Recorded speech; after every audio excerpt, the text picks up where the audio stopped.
Compendio del Catecismo de la Iglesia Católica. Pregunta 474. ¿Qué deberes tenemos hacia nuestro cuerpo? Debemos tener un razonable cuidado de la salud física, la propia y la de los demás, evitando siempre el culto al cuerpo y toda suerte de excesos. Ha de evitarse además el uso de estupefacientes que causan gravísimos daños a la salud y a la vida humana, y también el abuso de los alimentos, del alcohol, del tabaco y de los medicamentos. Cuando son moralmente legítimas las experimentaciones científicas, médicas o psicológicas sobre las personas o sobre grupos humanos, las experimentaciones científicas, médicas o psicológicas sobre las personas o sobre grupos humanos son moralmente legítimas si están al servicio del bien integral de la persona y de la sociedad, sin riesgos desproporcionados para la vida y la integridad física y psíquica de los sujetos oportunamente informados y contando con su consentimiento. Se permiten el trasplante y la donación de órganos antes y después de la muerte.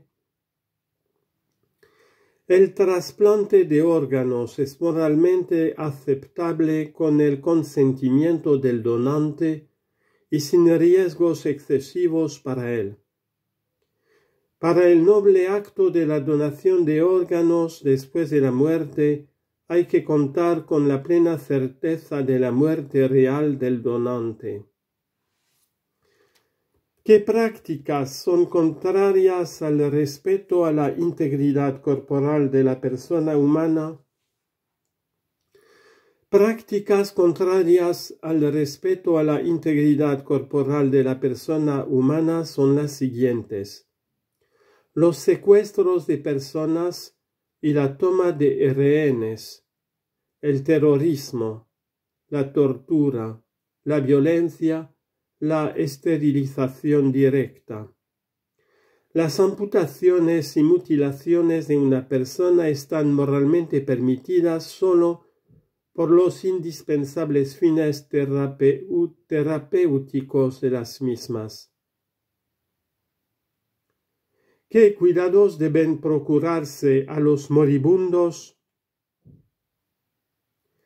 Los moribundos tienen derecho a vivir con dignidad los últimos momentos de su vida terrena, sobre todo con la ayuda de la oración y de los sacramentos que preparan al encuentro con el Dios vivo.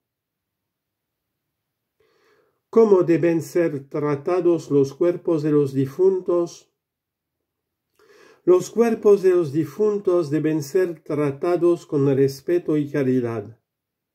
La cremación de los mismos está permitida si se hace sin poner en cuestión la fe en la resurrección de los cuerpos. ¿Qué exige el Señor a toda persona para la defensa de la paz? El Señor que proclama: bienaventurados los que construyen la paz. Mateo 5:9. Exige la paz del corazón y denuncia la inmoralidad de la ira, que es el deseo de venganza por el mal recibido y del odio que lleva a desear el mal al prójimo. Estos comportamientos, si son voluntarios y consentidos en cosas de gran importancia, son pecados graves contra la caridad. ¿En qué consiste la paz?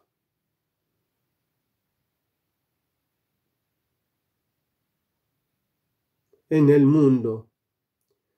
La paz en el mundo, que es la búsqueda del respeto y del desarrollo de la vida humana no es simplemente ausencia de guerra o equilibrio de fuerzas contrarias, sino que es la tranquilidad del orden, como lo dice San Agustín. El fruto de la justicia, Isaías 32, 17. Y efecto de la caridad. La paz en la tierra es imagen y fruto de la paz de Cristo. ¿Qué se requiere para la paz en el mundo? Para la paz en el mundo se requiere la justa distribución y la tutela de los bienes de las personas, la libre comunicación entre los seres humanos, el respeto a la dignidad de las personas humanas y de los pueblos, y la constante práctica de la justicia y de la fraternidad. ¿Cuándo está moralmente permitido el uso de la fuerza militar? El uso de la fuerza militar está moralmente justificado cuando se dan simultáneamente las siguientes condiciones: certeza de que el daño causado por el agresor es duradero y grave, la ineficacia de toda alternativa pacífica, fundadas posibilidades de éxito en la acción defensiva y ausencia de males aún peores, dado el poder de los medios modernos de destrucción. En caso de amenaza de guerra, ¿a quién corresponde determinar si se dan las anteriores condiciones? Determinar si se dan las condiciones para un uso moral de la fuerza militar compete al prudente juicio de los gobernantes, a quienes corresponde también el derecho de imponer a los ciudadanos la obligación de la defensa nacional, dejando a salvo el derecho personal a la objeción de conciencia y a servir de otra forma a la comunidad humana. ¿Qué exige la ley moral en caso de guerra? La ley moral permanece siempre válida, aun en caso de guerra. Exige que sean tratados con humanidad los no combatientes, los soldados heridos y los prisioneros. Las acciones deliberadamente contrarias al derecho de gentes, como también las disposiciones que las ordenan, son crímenes que la obediencia ciega no basta para excusar.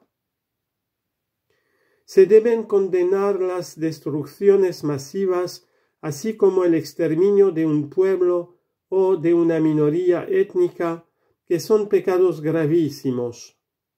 Y hay obligación moral de oponerse a la voluntad de quienes los ordenan.